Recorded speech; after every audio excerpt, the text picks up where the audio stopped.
The Cuban Missile Crisis was a crisis that occurred in October of 1962.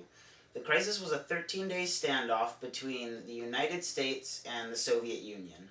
It all started off by the United States attempting to overthrow the Cuban government with faulty operations such as the Bay of Pigs and Operation Mongoose. The Soviet Union responded by making Cuba a Soviet nation and importing several missiles, nuclear and non-nuclear, to Cuba.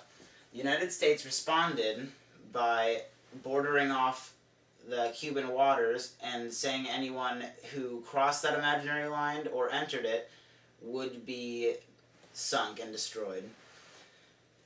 The United States also responded by putting over 100 nuclear warheads in Turkey that were able to strike Moscow. Is it still rolling? You're just gonna Oh yeah, rolling all day. They're crossing the latitude. Sink them. Guys, we cannot cross this latitude. We must go back right now or they will sink us. We cannot cross that latitude. They will sink us if we do. Turn back now. And I got missiles too. Me and Russia are teaming up.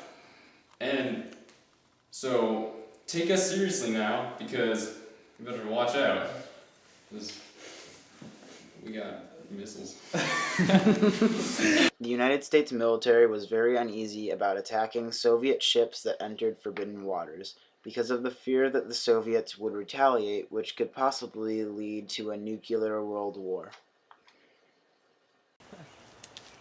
Alright, so this is the United States, and this is Cuba, This is Russia. and we got nukes here, here, and here. And if we fire one nuke, then we're all gonna get nuked!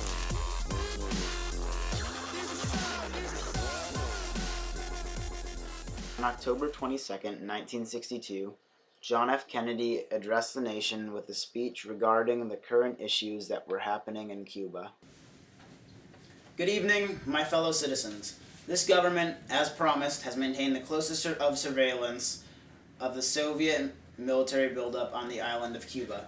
Within the past week, unmistakable evidence has established the fact that a series of offensive missile sites is now in preparation on that imprisoned island. The purpose of these bases can be none other than to provide a nuclear strike capability against the Western Hemisphere.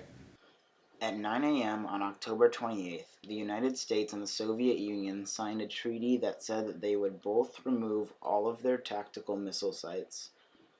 The U.S. removed their missiles from southern Italy, Turkey, and all the other missile sites in Europe that they have aimed at Russia.